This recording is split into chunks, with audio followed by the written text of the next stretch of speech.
এইটো ভিডিঅ'ত আমি আলোচনা কৰিম আপোনালোকে যে পাই আছে বৰ্তমান নিউজত বেশ্যাবৃত্তি ভাৰতত লিগেল হৈ গ'ল নেকি ঠিক আছে সুপ্ৰিম কোৰ্টে বেশ্যাবৃত্তি বা প্ৰষ্টিটিউশ্যন বা সেক্স ৱৰ্কৰ ওপৰত কি কথা কৈছে কি ডাইৰেকশ্যন দিছে কি অৰ্ডাৰ দিছে চৰকাৰক হওক বা পুলিচকে হওক বা মিডিয়াকে হওক এই সকলোবিলাক কথা এইটো ভিডিঅ'ত আলোচনা কৰিম এইটো এটা কাৰেণ্ট এফেয়াৰৰ টপিক হয় বহুত ইম্পৰ্টেণ্ট আপোনালোকৰ আহিব লগা এক্সামবিলাকৰ কাৰণে ঠিক আছে এইটো এক্সাম পইণ্ট অফ ভিউত আপুনি ভালকৈ কথাবিলাক বুজি লওক ঠিক আছে এতিয়া আমি বাতৰি কেইটামান হেডলাইন চাই ল'ম বাতৰিত কি আহি আছে Supreme court recognise prostitution as profession Supreme কোৰ্টে মান্যতা দিছে এই ব্যৱসায়টোক এটা প্ৰফেশ্যন হিচাপে প্ৰফেশ্যন মানে আমি অসমীয়াত যদি কওঁ পেচা বুলি কওঁ যাৰ পৰা আমি পইচা পাওঁ যেনেকৈ আমি দোকান দি পইচা পাওঁ গাড়ী চলাই চাকৰি কৰি মানে তেনেকৈ এই সেক্স ৱৰ্ক এটাও পেচা বুলি সুপ্ৰিম কোৰ্টে মান্যতা দিছে ঠিক আছে আৰু কিছুমান বাতৰি হেডলাইনত supreme court recognise sex work as a profession সেই চেম একে কথা আইনী বুলি কোৱা হৈছে supreme court rule sex is legal ঠিক আছে ইয়াতে কি কৈছে সুপ্ৰিম কোৰ্টে সেক্স ৱৰ্কটো লিগেল বুলি কৈছে মানে আইনী বুলি কৈছে ঠিক আছে ask police not to take action against consenting sex worker যিবিলাকে নিজৰ ইচ্ছামতে কনচেণ্টিং মানে নিজৰ ইচ্ছামতে যিবিলাকে সেক্স ৱৰ্কৰ কাৰণে গৈছে দেহ ব্যৱসায়ৰ কাৰণে গৈছে তেওঁলোকৰ এগেইনষ্টত তেওঁলোকৰ বিৰুদ্ধে এই একশ্যন ল'বলৈ মানা কৰিছে পুলিচক ঠিক আছে আৰু বহুত কিবাকিবি ডাইৰেকশ্যন দিছে কথাটো হ'ল তিনিজন জাজৰ এটা বেঞ্চ বহিছিল মানে মিটিং এখন বহিছিল মানে এটা সিদ্ধান্ত লোৱাৰ কাৰণে সেক্স ৱৰ্কাৰৰ ওপৰত সেই 3 জাজ বেঞ্চখনৰ হেড কোন আছিল জাষ্টিছ এল নাগেশ্বৰ ৰাও ঠিক আছে এই তেওঁলোকে কি কৰিলে 6টামান ডাইৰেকশ্যন দিছে চৰকাৰক আৰু পুলিচক আৰু মিডিয়াক এইবিলাক কি ডাইৰেকশ্যন দিছে বা কি অৰ্ডাৰ পাছ কৰিছে সেই সকলো কথা আলোচনা কৰিম ঠিক আছে এতিয়া sex work not illegal if voluntary ঠিক আছে সুপ্ৰিম কোৰ্টে এনেকৈ কৈছে সুপ্ৰিম কোৰ্টে কৈছে যে সেক্স ৱৰ্ক বা দেহ ব্যৱসায় কৰাটো যদি ভলুণ্টাৰ বা নিজৰ ইচ্ছামতে যে কৰে সেইটো এটা ইলিগেল নহয় বেআইনী নহয় কিন্তু ৰানিং ব্ৰথেল ইজ মানে আপুনি যদি সেক্সৰ কাম কৰা যিবিলাক ঠাই আছে যিবিলাক ঠাইত সেক্সৰ ৱৰ্কবিলাক কৰোৱা হয় সেইবিলাক কাম কৰাটো বেআইনী হয় মানে কোনোবাই যদি কিছুমান ঠাই এনেকুৱা বনাই লয় য'ত সেক্স ৱৰ্কবিলাক চলে ঠিক আছে মানে সেইবিলাকক কি বুলি কয় ব্ৰথেলছ বুলি কোৱা হয় ব্ৰথেলছবিলাক কিন্তু ব্ৰথেলছ চলোৱাটো বেআইনী ঠিক আছে এতিয়া আমি এই ভিডিঅ'টোত কি আলোচনা কৰিম সুপ্ৰিম কোৰ্টে কিয় এইবিলাক বস্তু ৰায় দিব লগা হ'ল ঠিক আছে আগতে কিয় দিয়া নাছিল এতিয়া কিয় দিলে এইবিলাক ৰায় সেক্স ৱৰ্কৰ ওপৰত এইবিলাক কথা আলোচনা কৰিম হোৱাট আৰ দ্য ডাইৰেকশ্যন কি ডাইৰেকশ্যন সুপ্ৰিম কোৰ্টে কাক দিছে কি ডাইৰেকশ্যন দিছে কি অৰ্ডাৰ পাছ কৰিছে এই সকলোবিলাক কথা পাম আমি এই ভিডিঅ'টিত তাৰপিছত আমি what are the benefit sex ৱৰ্কাৰবিলাকে কি বেনিফিট পাব দেহ ব্যৱসায় যিবিলাকে কৰে তেওঁলোকে কি বেনিফিট পাব কি সা সুবিধা পাব এই সুপ্ৰিম কোৰ্টৰ ৰায় বা অৰ্ডাৰৰ পৰা এই সকলোবিলাক কথা আলোচনা কৰিম আৰু কি এফেক্ট হ'ব কি বেয়া এফেক্ট পৰিব সমাজত কি বেয়া এফেক্ট আমাৰ ল'ৰা ছোৱালীৰ ওপৰত পৰিব যদি সেক্স ৱৰ্কটো 100% লিগেল কৰি দিয়া হয় ইণ্ডিয়াত ঠিক আছে আইনী যদি কৰি দিয়া হয় তেতিয়াহ'লে এই সকলোবিলাক কথা আলোচনা কৰিম তাৰপিছত আমি চাম কি দেশত কোন কেইখন দেশত সেক্স ৱৰ্ক বা দেহ ব্যৱসায় কৰাটো এটা লিগেল হয় বা আইনী হয় ঠিক আছে এই সকলোবিলাক কথা আমি পাম তাৰপিছত এক্সাম পইণ্ট অফ ভিউত এই ভিডিঅ'টো ভালকৈ আপুনি চাব ইয়াৰ পৰা নিশ্চয় কুৱেশ্যন আহিব নেক্সট যিবিলাক এক্সাম আহি আছে এইটো এটা ইম্পৰ্টেণ্ট কাৰেণ্ট এফেয়াৰ হয় আৰু আপোনাৰ নলেজ পাই যাব ইয়াৰ পৰা এতিয়া কথাটো হ'ল সুপ্ৰিম কোৰ্টে এইবিলাক বিষয়ত কিয় কথা পাতিলে কিয় এইবিলাক বিষয়ত আলোচনা কৰি ৰায় দিলে চৰকাৰক হওক বা কাবাকে হওক প্ৰথম কথাটো হ'ল অলমষ্ট নীল ৰাইট দে এই সেক্স ৱৰ্ক যিবিলাকে কৰে তেওঁলোকৰ একো অধিকাৰেই নাই আচলতে ঠিক আছে তেওঁলোকে আমাৰ বেলেগ নাগৰিকৰ নিচিনা তেওঁলোকে বহুত কিবাকিবি অধিকাৰ নাপায় কি অধিকাৰ নাপায় সেইবিলাক আলোচনা কৰিম বহুত কিবাকিবি অধিকাৰৰ পৰা তেওঁলোকে বঞ্চিত ঠিক আছে ডিছক্ৰিমিনেশ্যন মানে তেওঁলোকৰ ওপৰত ভেদভাৱ কৰা হয় কিছুমান দোকানত যাব নিদিয়া হয় কিছুমান তেওঁলোকে পুলিচ থানাত যাব নিদিয়া হয় তেওঁলোকে হস্পিটেলত যাব নোৱাৰে এইবিলাকত বাধা দিয়া হয় তেওঁলোকক ঠিক আছে সমাজতে হওক বা চৰকাৰৰ কিছুমান কাৰ্যালয়ত তেওঁলোকক যাব দিয়া নহয় কাৰণ তেওঁলোকে সেক্স ৱৰ্ক কৰে বা দেহ ব্যৱসায় কৰে তেওঁলোকক মানুহে ঘৃণা কৰে ঠিক আছে তেওঁলোকৰ স্বাস্থ্যৰ প্ৰতি কোনেও গুৰুত্ব নিদিয়ে তেওঁলোকে সা সুবিধা নাপায় চৰকাৰৰ স্কিমবিলাক তেওঁলোকে নাপায় ঠিক আছে তেওঁলোকৰ পৰিশ্ৰম তেওঁলোকৰ হিউমেন ৰাইট এইবিলাক ৰাইট তেওঁলোকৰ নাই হেল্থৰ স্বাস্থ্যৰ অধিকাৰ বা লেবাৰ শ্ৰম অধিকাৰ বা হিউমেন ৰাইট এইবিলাক তেওঁলোকৰ অধিকাৰ নাই বৰ্তমান তাৰপিছত নীল এমপ্লয়মেণ্ট তেওঁলোকে কোনো এমপ্লয়মেণ্ট নাপায় কাৰণ তেওঁলোকে আগতে কি কৰিছিল সেক্স ৱৰ্ক কৰিছিল তেওঁলোকে কৰোণাৰ সময়ত যেতিয়া তেওঁলোকৰ কাম সকলোবিলাক নোহোৱা হৈ গ'ল তেওঁলোকে তেতিয়া একো চাকৰিত যাব পৰা নাছিল, জইন কৰিব পৰা নাছিল, কাৰণ তেওঁলোকে আগতে ছেক্সৰ কাম কৰিছিল, তেওঁলোকক মানুহে ঘৃণা কৰিছিল, কোনেও তেওঁলোকক কাম দিয়া নাছিল। ঠিক আছে, তাৰপিছত তেওঁলোকক মেণ্টেলি, মানসিকভাৱে, ফিজিকেলি, শাৰীৰিকভাৱে প্ৰতাৰণা কৰে মানুহে। ঠিক আছে, মালিকবিলাকে, তেওঁলোকৰ যিবিলাক ঠিকাদাৰ থাকে সেইবিলাকে। তাৰপিছত হেৰেছমেণ্ট বাই পুলিচ, তেওঁলোকক পুলিচেও বহুত বেয়া ব্যৱহাৰ কৰে, কিছুমানে মাৰপিটো কৰে, আৰু পুলিচে তেওঁলোকৰ লগত ভালকৈ কথা নাপাতে। তেওঁলোকে যদি পুলিচ থানাত কিবা কমপ্লেইন লৈ যায়, তেতিয়াহ'লে পুলিচ থানাৰ তেওঁলোকে ভালকৈ সঁহাৰি নাপায়, পুলিচে গুৰুত্ব নিদিয়ে। কৰোণাৰ টাইমত তেওঁলোকৰ চাকৰি যোৱাৰ পিছত তেওঁলোকে বহুত প্ৰব্লেমত ভুগিছে, তেওঁলোকে একো চৰকাৰৰ স্কিম নাপায়, চৰকাৰৰ টকা পইচা, ঘৰ, এইবিলাক চৰকাৰৰ একো বস্তুৱে তেওঁলোকে নাপায়, একো ফেচিলিটি নাপায়। এইবিলাক কাৰণতে সুপ্ৰিম কোৰ্টে এই অৰ্ডাৰকেইটা বা ডাইৰেকশ্যনকেইটা পাছ কৰিছে। ঠিক আছে, এতিয়া সুপ্ৰিম কোৰ্টে কি ক'লে, প্ৰথম কথাটো আমি আৰ্টিকল 21 হিচাপত এই সুপ্ৰিম কোৰ্টৰ এই জাজকেইজনে এই ৰাইটটো দিছে। আৰ্টিকল 21 কি লিখা আছে, right to life of dignity. আমাৰ কি আছে, জীয়াই থকাৰ অধিকাৰ আছে, এটা ডিগনিটি, সন্মানপূৰ্বক এটা জীৱন জীয়াই থকাৰ আমাৰ অধিকাৰ আছে। আমাৰ সংবিধানৰ আৰ্টিকল 21 আমাৰ এই অধিকাৰটো দিয়া হৈছে। ঠিক আছে, এইটোৰ ওপৰতে সুপ্ৰিম কোৰ্টে এই ৰায়বিলাক দিছে। আৰু ৰায় কেনেকৈ দিলে, সুপ্ৰিম কোৰ্টৰ এটা পাৱাৰ আছে। ঠিক আছে, এটা স্পেচিয়েল পাৱাৰ থাকে সুপ্ৰিম কোৰ্টৰ। আৰ্টিকল 142 আমাৰ সুপ্ৰিম কোৰ্টক পাৱাৰ দিয়া হৈছে যে তেওঁলোকে দেশৰ কল্যাণৰ কাৰণে যিকোনো নিয়ম নীতি অৰ্ডাৰ পাছ কৰিব পাৰে। ঠিক আছে, এতিয়া আমি সুপ্ৰিম কোৰ্টে কি ক'লে এইবিলাক কথা আলোচনা কৰিম এটা এটাকৈ।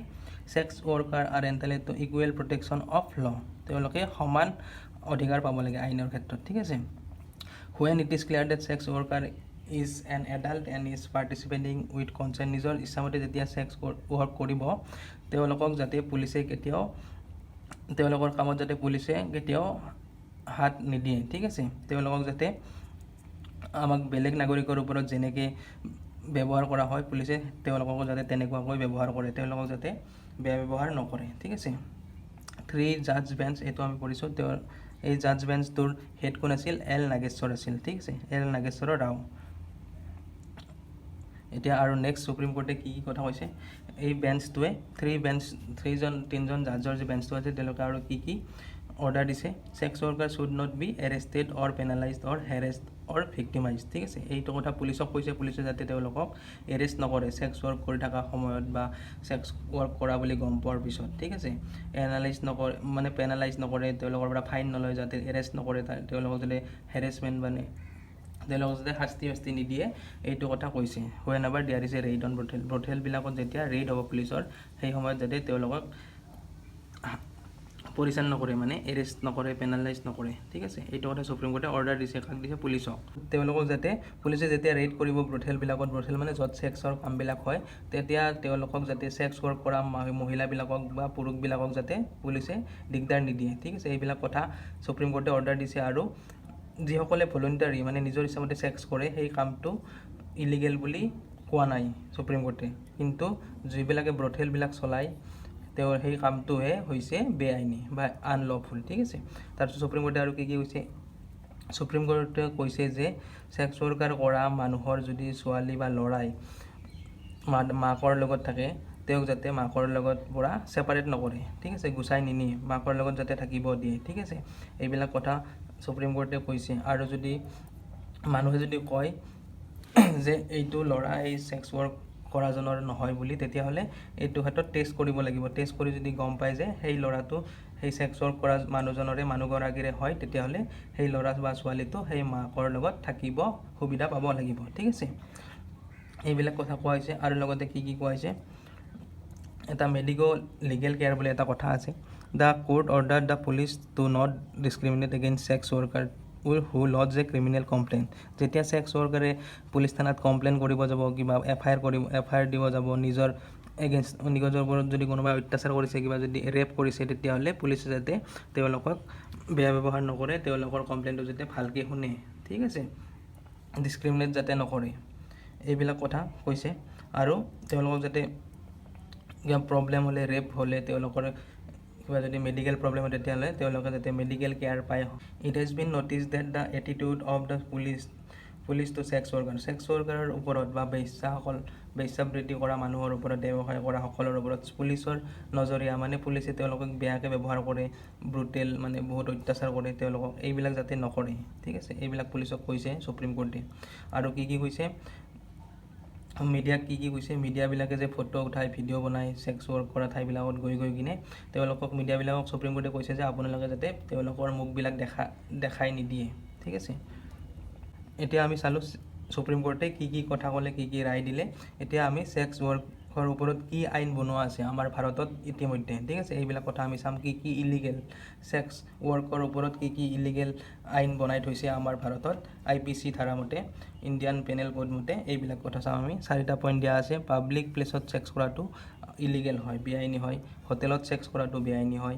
এৰেঞ্জ অফ ছেক্সৰ কোনোবাই ছেক্স কৰাৰ কাৰণে যদি কিবা ছোৱালী বিচাৰে, কোনোবাই ল'ৰা বিচাৰে, যোনে এৰেঞ্জ কৰি দিয়ে সেই কামটো কৰাটো অপৰাধ বুলি আমাৰ ইণ্ডিয়ান পেনেল কোডত লিখা আছে। ঠিক আছে, কাষ্টমাৰ এৰেঞ্জ, কিছুমান ঠিকাদাৰ টাইপৰ মানুহ থাকে, কাষ্টমাৰ বিচাৰি থাকে, এইবিলাক মানে ছেক্সৰ বিজনেছ কৰাটো বেআইনী। ঠিক আছে, তে তাৰ কাৰণে 6 বছৰ জেল হ'ব পাৰে। এইবিলাক কথা আমাৰ ইণ্ডিয়ান পেনেল কোডত লিখা আছে। এতিয়া যদি আমি চামাৰিটো চাওঁ, কি বুজি পালোঁ, তাৰপিছত আমি চাম কি দেশত বৰ্তমান ছেক্স ৱৰ্কটো লিগেল হয়, আৰু ভাৰতত যদি ছেক্স ৱৰ্কটো 100% লিগেল হৈ যায় তেতিয়াহ'লে ভাৰতত কি প্ৰব্লেম হ'ব পাৰে, এই সকলোবিলাক কথা আলোচনা কৰিম। প্ৰথমতে আমি চাম 3জন জাজে বেঞ্চ বহাই কিনে মানে এটা মিটিং কৰি কিনে সিদ্ধান্ত কেইটামান দিছিল। কি সিদ্ধান্ত দিছিল, কি ডাইৰেকশ্যন দিছিল, কি অৰ্ডাৰ দিছে, কাক অৰ্ডাৰ দিছে, সকলোবিলাক আমি পঢ়িলোঁ। এতিয়া আমি চামাৰিখিনি চাম। যদি ছেক্স ৱৰ্ক কৰা মানুহ, মহিলা বা পুৰুষ, তেওঁলোকে যদি নিজৰ ল'ৰা ছোৱালীৰ লগত থাকিব বিচাৰে তেতিয়াহ'লে থাকিব পাৰিব। ঠিক আছে, সুপ্ৰিম কোৰ্টে কৈছে কোনেও তাক গুচাব নোৱাৰে। আৰু পুলিচে যাতে তেওঁলোকক ভাবি নলয় ল'ৰা ছোৱালীক যে এইবিলাক ক'ৰ পৰা অপহৰণ কৰি অনা হৈছে, তেওঁলোকৰ নিজা ল'ৰা ছোৱালী নহয়, এনেকৈ যাতে নাভাবে। ঠিক আছে, তাৰপিছত কি কোৱা হৈছে, ন' ডিছক্ৰিমিনেশ্যন, তেওঁলোকৰ ছেক্স ৱৰ্ক কৰা মানুহৰ ওপৰত যাতে ডিছক্ৰিমিনেশ্যন বা ভেদভাৱ কৰা নহয়, পুলিচ ষ্টেচনতে হওক বা এই হেল্থ কেয়াৰবিলাকতে হওক বা হস্পিটেলতে হওক। ঠিক আছে, আৰু মিডিয়াক কি কৈছে, মিডিয়াক কৈছে নট ৰিভিল ফেচ, তেওঁলোকৰ যাতে মুখবিলাক দেখাই নিদিয়ে, ভিডিঅ' নবনায়। ঠিক আছে, তাৰ চৰকাৰক কি কৈছে, চৰকাৰক কৈছে যেতিয়ালৈকে আৰু বেলেগ ৰায় দিয়া নহয় তেতিয়াহ'লে চৰকাৰে এইবিলাক বস্তু মানি ল'ব লাগিব। আৰু ঠিক আছে, আৰু 27 জুলাই 2022 নেক্সট কি হ'ব, ৰায় দিব আমাৰ সুপ্ৰিম কোৰ্টে এইটো বিষয়ৰ ওপৰত। ঠিক আছে, তেতিয়ালৈকে এই অৰ্ডাৰবিলাক যেনেকৈ আছে এনেকৈ চলি থাকিব। আমি পাইছোঁ আৰ্টিকল 21 দ্বাৰা, আৰ্টিকল 21 কি লিখা আছিল, আমাৰ মানুহবিলাকে এটা সন্মানপূৰ্বক জীৱন জীয়াই থকাৰ অধিকাৰ আছে। এইটোৰ ওপৰত ভিত্তি কৰি আৰ্টিকল 142 যে আমাৰ সুপ্ৰিম কোৰ্টৰ পাৱাৰ আছে এই নিয়ম নীতি বনোৱাৰ কাৰণে, এই পাৱাৰটো তেওঁলোকে ব্যৱহাৰ কৰি এইবিলাক কথা কৈছে। ঠিক আছে, এইবিলাক অৰ্ডাৰ দিছে। আৰু কি IPCত কি লিখা আছে, ব্ৰথেল চলোৱাটো লিগেল নহয় বুলি কৈছে। ছেক্স ৱৰ্ক ভলেণ্টাৰী, যদি যিবিলাকে নিজৰ ইচ্ছামতে ছেক্স ৱৰ্ক কৰে বা বেশ্যাবৃত্তি কৰে, এইটো কাম হৈছে লিগেল। ঠিক আছে, কোনে কৈছে, আমাৰ IPCত লিখা আছে, আৰু সুপ্ৰিম কোৰ্টেও কৈছে। পুলিচক কি ৰায় দিলে, ন' পেনাল্টি যাতে তেওঁলোকৰ পৰা নলয়, ছেক্স ৱৰ্ক কৰা মানুহবিলাকৰ ওপৰত তেওঁলোকক যাতে এৰেষ্ট নকৰে, তেওঁলোকক যাতে মুখেৰে গালি নিদিয়ে বা ফিজিকেলি মাৰধৰ নকৰে, তেওঁলোকক যাতে হেৰেছমেণ্ট নকৰে, তেওঁলোকক যাতে ৰেচপেক্ট কৰে, সমানে তেওঁলোকক যদি সন্মান দিয়ে, বেলেগক যেনেকৈ সন্মান দিয়ে, তেওঁলোকে যাতে কমপ্লেইন দিব গ'লে তেওঁলোকৰ FIR বিলাকো একশ্যন কৰা হয়, তেওঁলোকক যাতে সমানে সুবিধা দিয়া হয়, এইবিলাক কথা সুপ্ৰিম কোৰ্টে কৈছে। এতিয়া আমি কেইখন দেশত এই ছেক্স ৱৰ্ক বা দেহ ব্যৱসায়টো লিগেল হয় সেইবিলাক বিষয়ে চাম। তাৰপিছত আমি চাম ছেক্স ৱৰ্ক বা লিগেল হ'লে আমাৰ ভাৰতত কি প্ৰব্লেম হ'ব পাৰে। আমি প্ৰথমতে দেশবিলাক চাই লওঁ ক'ত আছে। নিউজিলেণ্ডত ছেক্স ৱৰ্কটো কি হয়, লিগেল হয় 2003 চনৰ পৰা। ফ্ৰান্সতো লিগেল হয়, কিন্তু ইয়াতে লিখা আছে যে পাব্লিক ছেক্স ৱৰ্কটো লিগেল নহয়। ঠিক আছে, জাৰ্মানীত পাব্লিক মানে য'তে ত'তে আপুনি যদি কৰিব ধৰে কেনেকৈ হ'ব। জাৰ্মানীত ষ্টেট অলছ' ৰান ব্ৰথেল, জাৰ্মানীত নিজৰ ৰাজ্যবিলাকেই ব্ৰথেল চলায়। ঠিক আছে, ইমানেই লিগেল তাৰমানে। তাৰপিছত গ্ৰীচত all right are equal to citizen, সকলো ছেক্স ৱৰ্ক কৰিলেও আপুনি সমান অধিকাৰী হ'ব। ঠিক আছে, ইয়াতেও লিগেল হয়। তাৰপিছত কানাডাতো লিগেল হয়, কিন্তু কিছুমান ৰেগুলেশ্যন আছে। তাৰপিছত আমি কি চাম, ভাৰতত যদি ছেক্সটো লিগেল কৰা হয় তেতিয়াহ'লে কি হ'ব পাৰে। ল'ৰা ছোৱালীবিলাকে কি কৰিব, পঢ়া শুনা বাদ দি কিনে এইটো এটা ব্যৱসায় হিচাপে ল'ব। কিছুমানে মেনেজাৰ হ'ব, কিছুমান ঠিকাদাৰ হ'ব যাব, কিছুমানে নিজে ছেক্স কাম কৰিব যাব। তেতিয়াহ'লে আমাৰ ভাৰতৰ শিক্ষাবিলাক ডাউন হৈ যাব, মানুহবিলাকৰ চিন্তাধাৰা অলপ বেয়া হৈ যাব। ঠিক আছে, এইবিলাক চিন্তা কৰিব, কম সময়তে বহুত পইচা পাম এইবিলাক বিজনেছ কৰিলে। ঠিক আছে, কম সময়ত ধনী হ'বৰ কাৰণে সকলোৱে বিচাৰিব চাকৰি বেলেগ চাকৰি বাদ দি সেইটো কামত বেছিকৈ মানুহবিলাক আগুৱাই যাব। ঠিক আছে, মানুহবিলাকৰ দ্বাৰা যিবিলাক প্ৰডাকশ্যন হয় দেশত, মানুহৰ প্ৰডাকশ্যনবিলাক কমি যাব, মানুহে বেলেগ কামবিলাক বাদ দি সেই কামত ধৰিব। এইবিলাক প্ৰব্লেম আমাৰ ভাৰতত হ'ব পাৰে। ঠিক আছে, আৰু এনেকুৱা কাৰেণ্ট এফেয়াৰৰ কাৰণে চেনেলটো ছাবস্ক্ৰাইব কৰি ল'ব। আজিৰ কাৰণে এইখিনি, থেংক ইউ।